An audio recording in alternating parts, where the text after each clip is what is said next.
Hey everyone, ये video मैं अब दोबारा बना रहा हूँ स्पॉट राउंड की रिगार्डिंग। कि मतलब बहुत डाउट आ रहे थे यार, मैंने पहले भी बनाया था तो, लेकिन उसमें मैंने एक मेन चीज़ बताई नहीं थी कि जैसे जिन्होंने पहले से रजिस्टर्ड किया उनको फ़ीस पे करनी है कि नहीं करनी, और बाकी विड्रॉल वगैरह का सीन, ये सब इस वीडियो बताने वाला हूँ। उससे पहले सब्सक्राइब कर देना सब लोग for upcoming updates.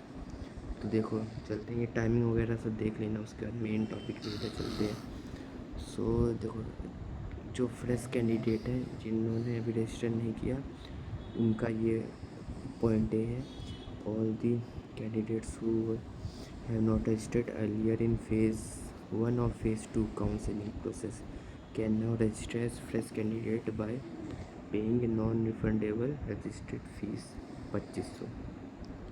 So fresh candidate को रजिस्टर करना है और 2500 रुपये पे करने होंगे, नॉन रिफंडेबल है। आते हैं अपने सेकंड पॉइंट पे।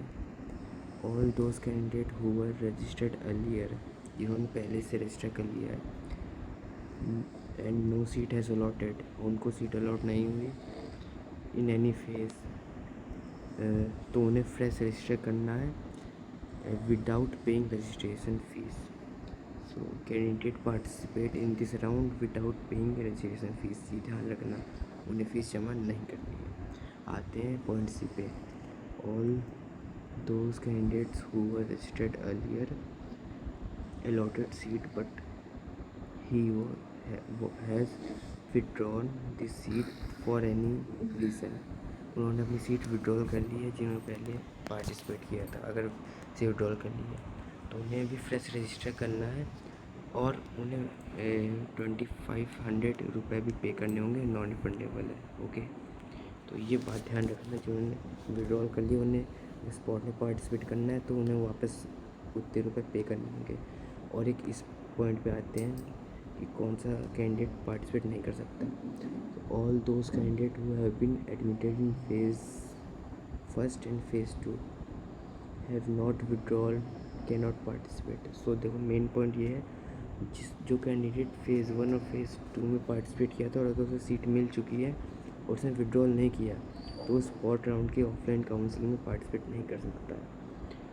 और एक और देखो, टाइमिंग वगैरह देख लेना, 13 अगस्त को जाना है और 8:30 बजे, और ये शताब्दी भवन है वेस्ट कैंपस का, तो उधर ही जाना है।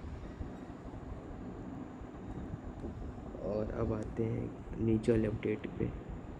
सो बाकी ये देखो, ये सब पढ़ लेना। जो वैकेंट सीट की मैं PDF अपलोड होगी वो 10 अगस्त को होगी, तो उसका वीडियो मैं डाल दूँगा, तो सब्सक्राइब कर लेना सब लोग, ठीक है, नोटिफिकेशन के लिए। और आते हैं अपने नेक्स्ट पॉइंट पे। सो यहाँ से रजिस्ट्रेशन होगा स्पॉट राउंड काउंसलिंग का 11 अगस्त तक होगा 12 बजे तक, और 2500 फीस लगेगी। और ये सब पढ़ लेना अपने अकॉर्डिंग, ये सब आफ्टर फुल वेरिफिकेशन जो मैं देख के बताता हूँ।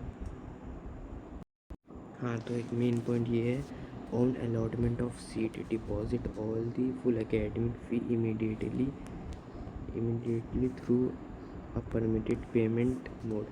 तो अगर स्पॉट राउंड में किसी बच्चे को सीट मिल जाती है तो उससे पूरी फीस उसी टाइम पे करनी होगी, ऑन द स्पॉट, इमीडिएटली, मतलब, है ना। और कुछ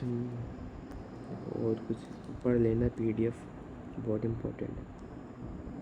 सो एलिजिबिलिटी का देख लेना यार, 12th पास होना चाहिए, और ये गैप सर्टिफिकेट एप्लीकेबल है, ठीक। आधार कार्ड ले जाना है, पासपोर्ट साइज़ फ़ोटो ले जानी है। हाँ, डॉक्यूमेंट के रिगार्डिंग देख लेना ये, ठीक है। Bring every document in original along with one complete set of self and photocopy, no relaxation will be given।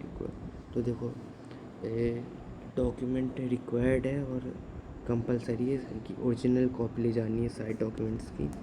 उसका वीडियो ऑलरेडी बना चुका हूँ। एंड और ये फ़ीस है, ओके।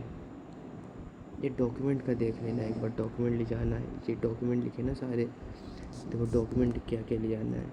अरे यार, हाँ देखो डॉक्यूमेंट लिस्ट देख लेना, बहुत इंपॉर्टेंट है। जेई मेंस का स्कोर कार्ड है ना, रैंक कार्ड, 10+2 की marksheet as proof of qualification, okay. और टेंथ की मार्कशीट, 12th की marksheet, okay. Category certificate 1 April के बाद वाला है ना। और अगर यूपी के बाहर के हो तो डोमिसाइल सर्टिफिकेट और गैप सर्टिफिकेट, जिसे नहीं बनवाया अभी बनवा सकता है। आधार कार्ड और 2 रिसेंट पासपोर्ट साइज़ फ़ोटोज़, ये बहुत इंपॉर्टेंट डॉक्यूमेंट्स है, ये एक बार लिख लेना अपने पास, ओके। और अब आते हैं बाकी पॉइंट पे, demand draft and okay okay, ये पॉइंट पढ़ लेना है ना। ये रिपोर्टिंग वगैरह का सीन है, इसमें रिपोर्टिंग के लिए लिखा है कि 8:30 बजे आना है और 12 बजे बंद हो जाएगा, है ना। मेन पॉइंट पे आते हैं इस पे, ओके। हाँ सो इस पॉइंट पे आते हैं, इसमें वही लिखा है जो बताया था कि candidate who already paid the fee in first and second phase and are otherwise eligible need not to pay again, okay. They must register and submit a previous fee receipt, okay. और ये बाकी तो मैंने बता ही दिया था। सो इतना ही है मेन, और बाकी नहीं है। बाकी इसमें जो मेडिकल सर्टिफिकेट है वो देख लेना, बताता हूँ आपको। ये मेडिकल सर्टिफिकेट, तो ये सर्टिफिकेट 8 है, डाउनलोड कर लेना और गवर्नमेंट हॉस्पिटल से बन जाएगा ये। बाकी इतना ही था सब, और कोई डाउट होगा तो कमेंट सेक्शन में बता देना और सब्सक्राइब कर लेना। बाकी क्या है, थैंक यू।